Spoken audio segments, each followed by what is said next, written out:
오늘도 살아계신 하나님의 은혜가 여러분들의 삶 가운데 함께 하시기를 간절히 축원합니다. 우리 앞뒤 좌우에 계신 분들과 함께 인사하겠습니다. 하나님께서 우리와 함께 하십니다. 이렇게 한번 인사하겠습니다.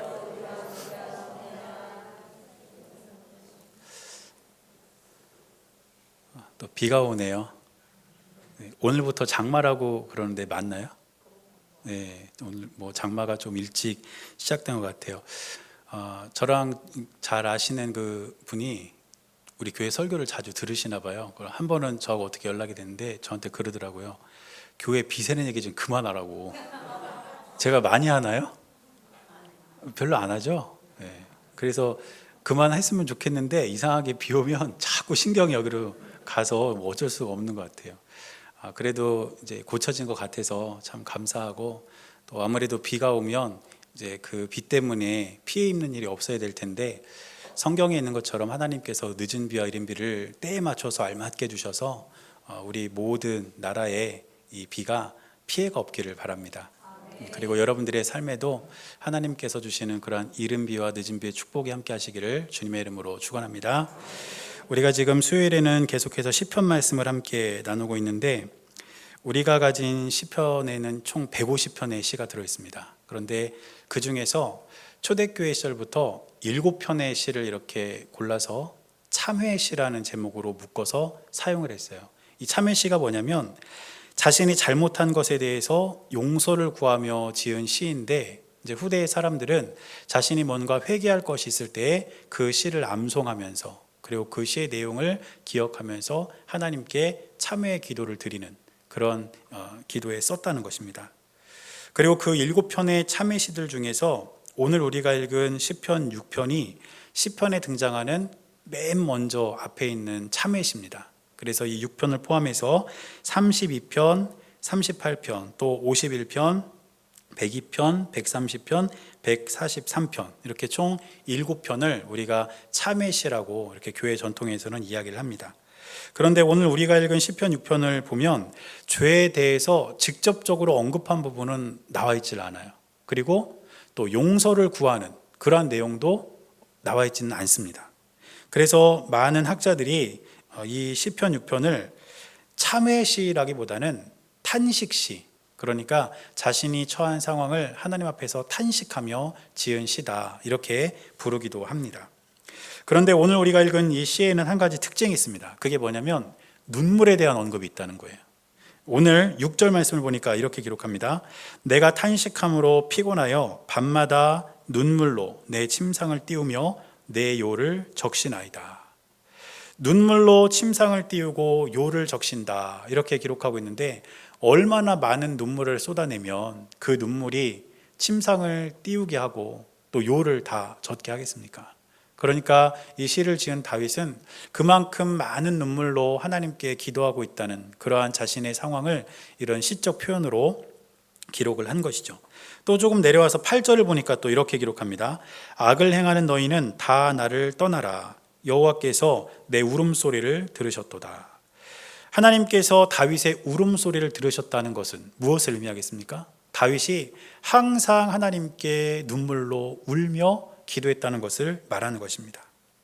그런데 우리가 성경을 이렇게 보다 보면 기도의 대가들을 만나게 됩니다. 정말 기도로 놀라운 은혜를 입고 기도로 놀라운 역사를 이룬 사람들을 우리가 성경을 통해서 발견하게 되는데, 그들에게 있어서 한 가지 공통점이 있어요. 그게 뭐냐면 기도의 대가들은 항상 눈물의 기도를 드린 사람이었다는 것입니다. 2명의 예를 들어보려고 하는데요. 먼저는 한나입니다. 사무엘상 1장 10절을 보니까 이렇게 기록되어 있습니다. 한나가 마음이 괴로워서 여호와께 기도하고 통곡하며. 네, 이 부분을 새번역 성경에서 보면 조금 더 쉽고 이해가 더 빠릅니다. 새번역으로 보면 이렇게 되어 있습니다. 한나는 괴로운 마음으로 주님께 나아가 흐느껴 울면서 기도하였다. 여러분, 한나의 기도는 눈물의 기도였습니다. 얼마나 하나님 앞에서 눈물을 쏟고 간절히 기도했는지 제사장이 한나를 보면서 너 술 취한 거 아니냐? 이렇게 물어볼 정도로 간절한 마음으로 하나님 앞에서 눈물을 쏟아 기도했다는 것이죠. 또 두 번째는 히스기야입니다. 여러분들이 잘 아시는 것처럼 히스기야가 목숨이 다했다는 소식을 듣게 된 다음에 그는 벽을 향해서 하나님께 기도하는데 열왕기하 20장 3절 말씀을 보니까 이렇게 기록되어 있습니다. 여호와여 구하오니 내가 진실과 전심으로 주 앞에 행하며 주께서 보시기에 선하게 행한 것을 기억하옵소서 하고 히스기야가 심히 통곡하더라. 통곡했다. 울었다는 거예요. 히스기야는 이처럼 하나님 앞에서 통곡하며 눈물로 기도를 드렸습니다. 그리고 이러한 히스기야의 기도에 대해서 20장 5절 말씀을 보면 하나님께서 뭐라고 말씀하셨냐면 내가 내 기도를 들었고 내 눈물을 보았노라. 히스기야야, 내가 너의 기도를 들었고 네가 얼마나 눈물을 흘려 기도하는지 내가 너의 눈물을 보았다. 이렇게 말씀하시면서 히스기야에게 15년의 생명을 연장해 주셨습니다. 제가 오늘 이 말씀을 준비하면서 제 마음속에서 계속 남아있는 것은 무엇이었냐면 우리가 눈물의 기도를 회복해야 되겠다. 우리가 하나님께 엎드려 눈물 쏟아 기도했던 그때 그 감격들, 또 그렇게 간절히 기도했던 그때의 믿음과 마음들을 우리가 회복해야 되겠다. 이 마음이 제 마음에서 떠나질 않았습니다. 그리고 누구한테 뭐라고 할 것도 없이 저부터 이 눈물의 기도를 회복해야 되지 않을까, 이런 마음이 아주 강하게 들었는데 내가 가장 최근에 언제 눈물을 흘려서 기도해봤지? 제가 한번 생각해봤어요. 근데 기억이 나질 않아요. 저에게는 굉장히 충격적이었습니다. 내가 정말 간절한 마음으로 눈물을 흘려 기도한 때가 이렇게 오래됐나. 하나님은 말씀을 준비하는 중에 저에게 그것을 깨닫게 해주셨습니다. 그런데 저도 하나님께 눈물로 기도하던 때가 있었습니다. 제가 이제 신학교에 가서 학교를 다닐 때 제가 섬기는 교회하고 저희 집이 멀었거든요. 그래서 새벽 기도를 항상 집 앞에 있는 교회로 이렇게 나가고, 그래도 주일 새벽만큼은 내가 섬기는 교회에서 새벽 기도를 하고 싶다 해서 제가 토요일 날 교회 가서 잤습니다. 그럼 토요일 날 교회 가서 아무도 없는 교회 안에서 뭐 하겠어요? 기도하겠죠. 그러면 불 꺼진 교회당 안에서 혼자 무릎 꿇고 앉으면 그렇게 눈물이 나더라고요. 그래서 항상 토요일 저녁은 저 혼자 그곳에서 눈물을 흘리며 기도했던 그런 때가 있었습니다. 또 학교를 다니면서도 저희 학교에는 이제 신학교니까 기도실이 있었어요. 그래서 뭐 공부하다가 중간에 공강 시간이 생기면, 그리고 또 시간을 정해놓고 그 기도실에 가서 기도했던 그런 때가 기억이 납니다. 그런데 제가 이런 기억들을 떠올리면서 또 무슨 생각이 들었냐면, 내가 그때 눈물의 기도를 하나님께 드렸기 때문에, 그 눈물의 기도의 씨앗을 내가 심었기 때문에 그래도 내가 여기서 목회하고 또 이만큼 살아가고 있는 것이 아닌가. 그때 그 눈물의 기도가 없었다면 아마 지금의 나도 없었을 것이다. 이런 생각이 들었습니다. 시편 126편 5절 말씀을 보니까 이런 말씀이 있습니다. 눈물을 흘리며 씨를 뿌리는 자는 기쁨으로 거두리로다. 여러분, 씨를 뿌린 농부는 바로 거기서 열매를 거둘 수 없습니다. 일단은 씨를 뿌려놓고 시간이 지나야 그 씨가 싹이 나고 나중에 자라서 열매를 맺는 것 아닙니까? 기도도 마찬가지입니다. 내가 지금 누리고 있는 이 은혜는 내가 그 전에 하나님께 눈물로 기도의 씨앗을 뿌렸기 때문에 그 기도의 열매를 내가 지금 경험하고 있는 것 아니겠습니까? 그렇다면 저와 여러분들이 지금 다시 눈물의 기도를 회복하고 다시 눈물의 기도의 씨앗을 뿌려야 되는 이유가 무엇이냐면, 저와 여러분들의 10년 후 혹은 20년 후가 오늘 뿌린 눈물의 기도로 결정되기 때문입니다. 오늘 우리가 눈물 뿌려 기도하면 그 눈물의 기도의 씨앗이 나중에 여러분들의 미래에 큰 은혜로 다가오게 될 줄로 믿습니다. 그러므로 저와 여러분들은 하나님을 향해서 눈물의 기도를 회복할 수 있는 저와 여러분들의 삶이 될 수 있기를 주님의 이름으로 간절히 축원합니다. 그리고 오늘 본문을 보면 다윗이 하나님께 눈물을 쏟아 기도한 것이 어떤 기도인지 몇 가지가 나옵니다. 그래서 그 내용을 함께 살펴보면서 은혜를 나누고자 하는데, 먼저 다윗이 눈물로 드린 기도는 어떤 기도였냐면 회개의 기도였습니다. 제가 처음에도 말씀드렸던 것처럼 이 시가 직접적인 죄 고백이 없음에도 불구하고 참회 시로 이렇게 구분되는 이유가 있습니다. 그게 바로 1절과 2절의 내용 때문인데, 오늘 1절 말씀을 보니까 이렇게 기록하고 있습니다. 여호와여, 주의 분노로 나를 책망하지 마시오며 주의 진노로 나를 징계하지 마옵소서. 유대인들의 사고방식에는 어떤 것이 있었냐면, 하나님께서 진노하시고 분노하셔서 사람들에게 다양한 방법으로 심판을 하실 때 그것이 나의 죄 때문이라고 생각했습니다. 하나님이 지금 나를 심판하시는 것은 내 죄 때문이다. 그리고 이런 이해는 다윗도 갖고 있었던 이해였습니다.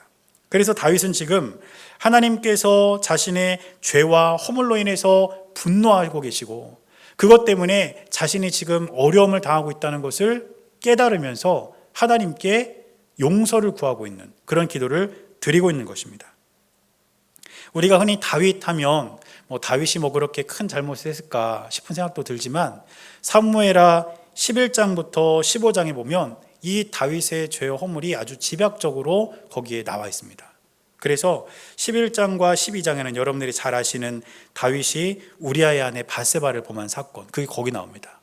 그리고 바로 뒤에 13장을 보면 다윗의 아들 암논이 자신의 이복 누이인 다말을 범하는 사건이 또 나와요. 다윗은 그것 역시 자신의 허물이라고 여깁니다. 왜냐? 내 자녀들이 그런 일을 벌인 거니까. 그리고 또 14장, 15장에 보면 암논이 이런 일을 범한 것을 통해서 압살롬이 복수를 합니다. 암논을 죽이잖아요. 그런 다음에 나중에는 압살롬이 다윗에게 반역의 길을 들게 되죠. 이러한 일들이 사무엘하 11장부터 15장에까지 기록되어 있는데 바로 이런 것들을 다윗은 자신의 죄와 허물로 여기고 하나님께 용서를 구하고 기도했던 것입니다. 그래서 다윗은 2절 말씀에서 이렇게 기도합니다. 여호와여, 내가 수척하였사오니 내게 은혜를 베푸소서. 여호와여, 나의 뼈가 떨리오니 나를 고치소서. 은혜를 베풀어 달라는 게 뭐겠습니까? 용서해 달라는 거예요. 하나님, 내가 이런 죄를 지었고 내 자녀들이 이렇게 범죄해서 내 허물이 이렇게 많습니다. 그것 때문에 하나님 분노하셨고 그것 때문에 하나님 진노하셨는데 하나님 은혜를 베풀어 주십시오. 용서해 주십시오. 이 회개의 기도를 눈물 쏟아 했다는 것이죠. 지금 우리가 사는 세상을 들여다보면 죄에 대해서 너무 무감각하고 죄에 대해서 너무 무뎌진 것 같지 않으십니까? 매스컴을 통해서 우리에게 들려오는 소식들을 이렇게 들어보면 사람으로서 어떻게 저렇게 할 수 있나, 이런 일들이 한두 건이 아닙니다. 그래서 이 세상은 죄에 대해서 감각이 무뎌져 있고 잘못하고도 잘못한 줄도 모르고 잘못에 대해서 뉘우칠 줄도 모르는 그런 시대를 우리가 살아가고 있습니다. 그러나 세상이 죄에 대해서 무뎌지고 무감각해졌다 해서 우리까지 죄를 간과해서는 안 될 줄로 믿습니다. 우리는 우리의 죄와 허물이 깨달아질 때에 그것에 대해 민감하게 반응하고 하나님 앞에 무릎 꿇고 눈물로 회개할 때에 우리의 삶에는 은혜가 임하고 하나님의 사랑이 넘치게 될 줄로 믿습니다. 그래서 이처럼 우리가 눈물로 회개할 때에 우리의 삶은 변화되고 하나님의 진노는 우리를 떠나게 되는 것입니다. 우리나라의 교회가, 이 교회의 숫자는 점점 늘어나는데 우리나라 성도들의 신앙은 약해지고 있고 또 사회적으로 교회가 너무너무 많은 지탄을 받고 있어요. 그래서 교회 학자들은 도대체 무엇 때문에 우리나라 교회가 이렇게 됐나 연구를 합니다. 그런데 많은 학자들이 공통적으로 꼽는 것 중에 하나가 무엇이냐면 한국 교회에 회개가 사라졌다는 거예요. 한국 교회 안에 이 회개 기도가 사라져서 더 이상 한국 교회는 우리 한국의 자랑이 아니고 믿음을 가진 그리스도인들은 다른 사람들의 존경과 선망의 대상이 되지 못한다는 것입니다. 이 말을 반대로 말하면 어떻게 되는지 아십니까? 한국 교회의 회개의 기도가 다시 한번 불같이 일어날 때에 우리 교회는 부흥할 것이고 여러분들의 삶에는 은혜가 넘치게 될 줄로 믿습니다. 우리나라 기독교 초기 역사는 회개의 역사라고 해도 과언이 아닙니다. 우리나라에 처음 복음이 들어오고 교회가 세워지고 그 복음이 전해질 때에 그 자리에는 항상 회개가 따라왔습니다. 우리 기독교 신앙 부흥을 말할 때 빠지지 않고 등장하는 것이 1907년 평양에서 있었던 평양 대부흥 운동입니다. 1907년 1월 6일 주일이었는데요. 이때부터 평양 장대현 교회에서 이제 예배를 드리고 여기서 시작된 부흥이 들불처럼 전국으로 번져나가기 시작해요. 그런데 이 부흥 운동의 첫 출발이 되었던 것이 무엇이냐면 당시 장대현 교회 장로님이었던 길선주 장로님, 이분의 회개가 이 부흥을 이끌었습니다. 길선주 장로님이 나중에는 이제 목사 안수를 받고 목사님이 되시는데 이때는 장로님이셨어요. 그런데 이 길선주 장로님이 새벽 기도를 인도하시면서 한 번은 성도들 앞에서 자신의 죄를 회개하였습니다. 무슨 죄를 회개했냐? 자신도 까맣게 잊고 있었던 것이 생각난 거예요. 자기하고 절친한 친구가 이제 임종하면서 자기의 유산을 길선주 장로님한테 맡겼습니다. 그러면서 내 부인은 세상 물정 모르는 사람이니까 이거를 부인한테 맡겨놓으면 이거 다 누가 가져간다. 그러니까 네가 좀 잘 간직하고 있다가 우리 부인에게, 우리 아이들들에게 잘 좀 이렇게 나눠다오. 이렇게 부탁을 하고 임종을 이제 맞이하게 됐습니다. 그런데 길선주 장로님이 모르고 있었어요. 근데 나중에 깨닫게 되기를 어떻게 깨달았냐면, 그렇구나. 내가 그 유산 중에서 일부를 내가 사취한 게 있구나. 내가 그것을 남 모르게 갈취한 것이 있구나. 이게 생각난 거예요. 그래가지고 새벽기도를 인도하다가 그 사실을 성도들 앞에서 공개적으로 회개하고 하나님 앞에서 회개합니다. 그 얘기를 듣자 함께 새벽기도에 모였던 성도들 하나하나가 하나님 앞에서 지었던 죄들을 회개하면서 기도하게 되는데, 새벽에 시작했던 기도가 2시간, 3시간이 지나도 끝나질 않는 거예요. 오늘 간신히 마무리해가지고 이제 내일이 되면 또 그렇게 회개가 일어나고, 그러면서 이 부흥운동이 계속해서 일어난 것을 우리가 역사를 통해 알 수 있습니다. 심지어 어떤 일이 있었냐면, 방은덕이라는 이름의 순포, 그 당시에는 이제 순포라고 했는데 지금으로 말하면 경찰이래요. 경찰. 이 사람이 이 장대현 교회 새벽 기도에 참여를 한 거예요. 왜 왔냐? 범인 잡으러. 누가 범인이 거기 있다는 소식을 듣고 범인 잡으러 장대현 교회 새벽 기도에 온 거예요. 근데 와서 거기서 말씀 듣고 기도하다가 회개하고 예수님을 믿게 됩니다. 이런 일이 막 일어나는 거예요. 그러니까 그 당시에 선교사들 중에 영국 선교사님이 이제 영국으로 이 부흥의 현장에 대한 소식을 전했는데, 당시 런던 타임즈에 이런 기사가 났습니다. 마치 밖으로부터 뭔가 물밀듯 밀려드는 강력한 힘의 임재에 압도당한 듯 했다. 강력한 하나님의 임재 속에서 눈물로 드리는 회개의 기도가 놀라운 부흥의 결과로 이어진 것입니다. 사랑하는 여러분, 우리는 부흥이라는 말을 참 좋아합니다. 그래서 부흥회도 하고 부흥과 관련된 찬양도 많이 합니다. 그런데 부흥은 교회를 크게 짓는 것도 아니고 성도들이 수백 명, 수천 명 모이는 것도 아닙니다. 진짜 부흥은 눈물로 드리는 회개 기도를 통해 한 사람의 삶이 완전히 바뀌고 예수 그리스도를 믿는 사람들이 하나씩 하나씩 세워지는 것, 그것이 바로 부흥인 줄로 믿습니다.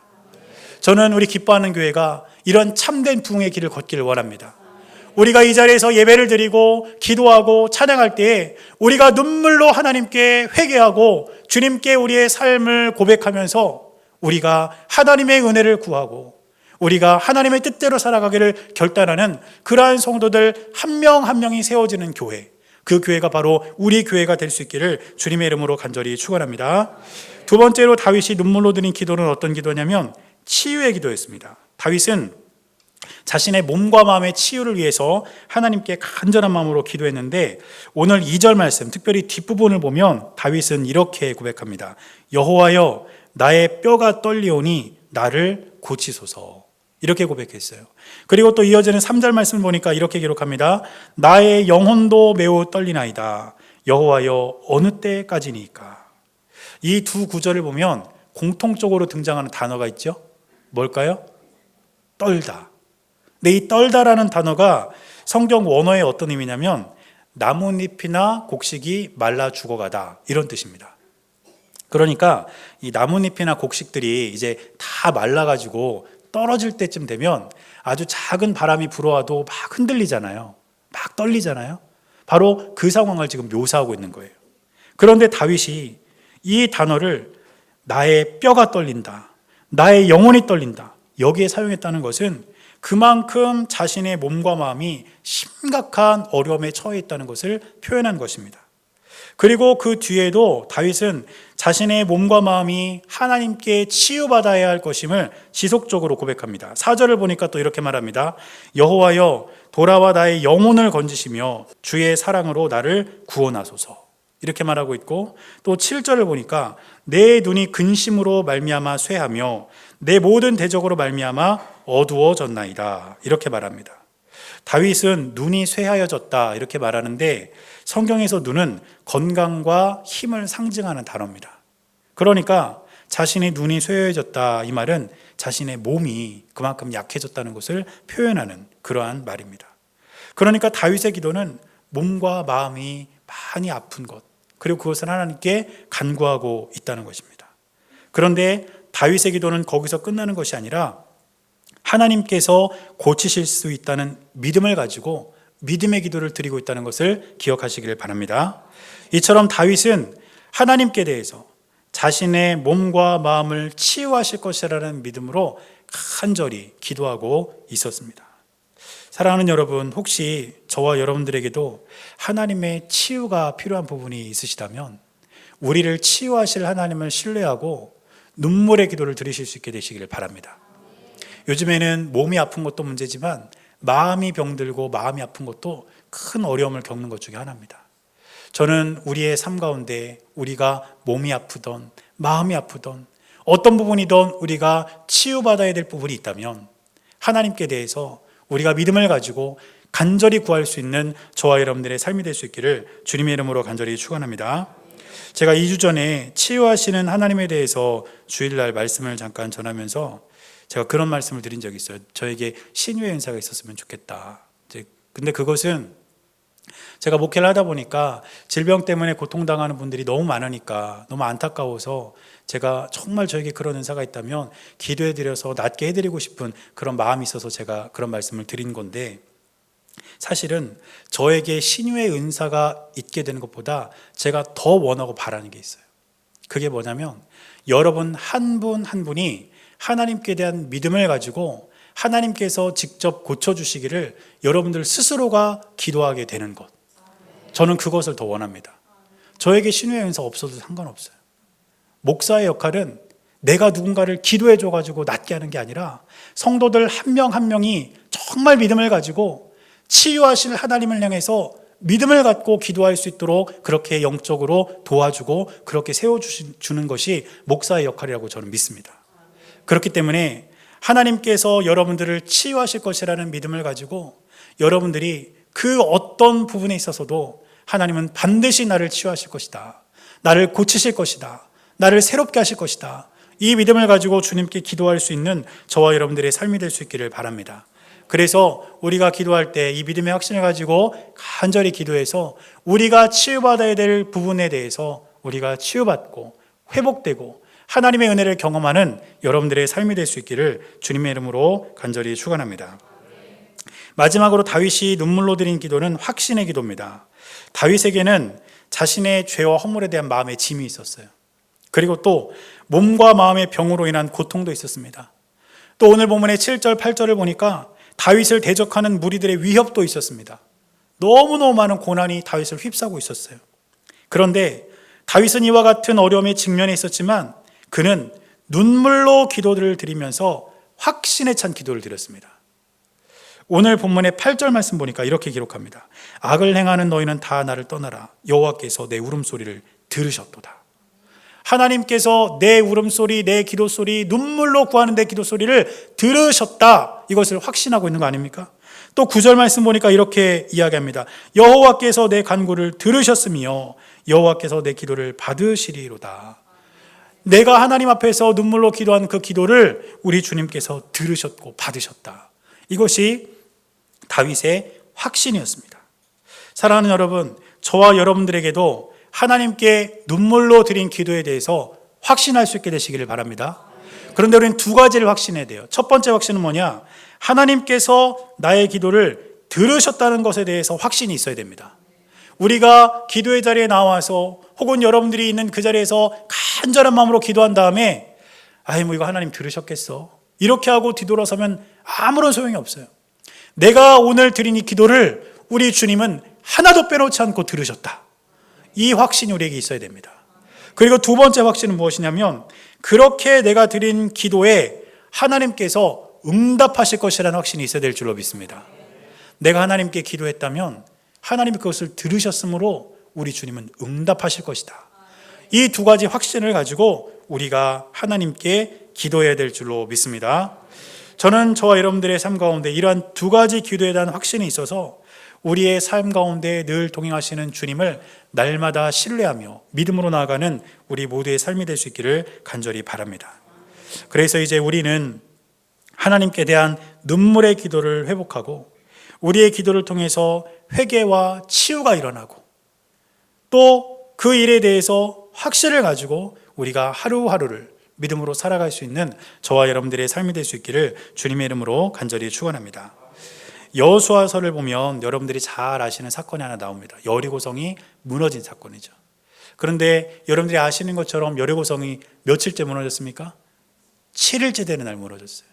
근데 갑자기 여리고성이 7일째 되는 날 그냥 확 무너져 버린 게 아니라 그 여리고성이 무너지기까지는 6일 동안 하나님 말씀에 순종해서 그 여리고성을 돌았던 백성들의 순종이 있었습니다.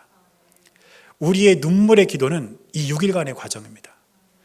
당장은 내 눈에 보이지 않는 것 같아도, 당장은 그 기도의 내용대로 내 눈앞에 안 보여도 여리고성이 무너질 그때를 믿음으로 기다리며 6일을 순종했던 이스라엘 백성들처럼 우리도 지금 눈물의 기도를 하나님께 드리며 하나님 말씀에 순종하고 기도할 때에 그 7일째 되는 날 여리고성이 무너졌던 것처럼 우리의 삶에 하나님의 때가 임하고 하나님의 시기가 우리의 삶 가운데 온전히 임했을 때에 저와 여러분들이 드린 눈물의 기도가 응답받고 저와 여러분들이 드린 눈물의 기도가 우리의 삶 가운데 이루어지게 될 줄로 믿습니다. 그래서 우리는 다윗과 같이 이렇게 간절한 눈물의 기도를 회복하고 또 하나님의 뜻을 이루어갈 수 있는 저와 여러분들의 삶이 될 수 있기를 주님의 이름으로 간절히 축원합니다. 기도하겠습니다. 사랑하는 주님, 우리가 언제 눈물의 기도를 드리며 하나님께 간구했는지 그 시간을 돌아봅니다. 하루하루를 살아가는 삶에 익숙해져 있어서 기도조차 형식이 되어버리진 않았는지 우리의 삶과 신앙을 돌아보게 하시고 눈물을 흘려 기도했던 그 뜨거운 마음을 회복하며 하나님께 간절한 마음으로 구할 수 있는 우리의 삶이 될 수 있도록 은혜를 내려 주옵소서. 우리의 눈물의 기도를 통해 회개와 치유가 일어나게 하시고 우리가 간구한 것에 대한 확신을 가지고 하루하루를 믿음으로 살아가게 하셔서 날마다 주님의 뜻을 위하여 살아갈 수 있는 우리 모두의 삶이 될 수 있도록 은혜를 내려 주시옵소서. 우리 주님께서 함께해 주실 것을 믿으며 살아계신 예수님의 이름으로 간절히 기도드렸습니다. 아멘.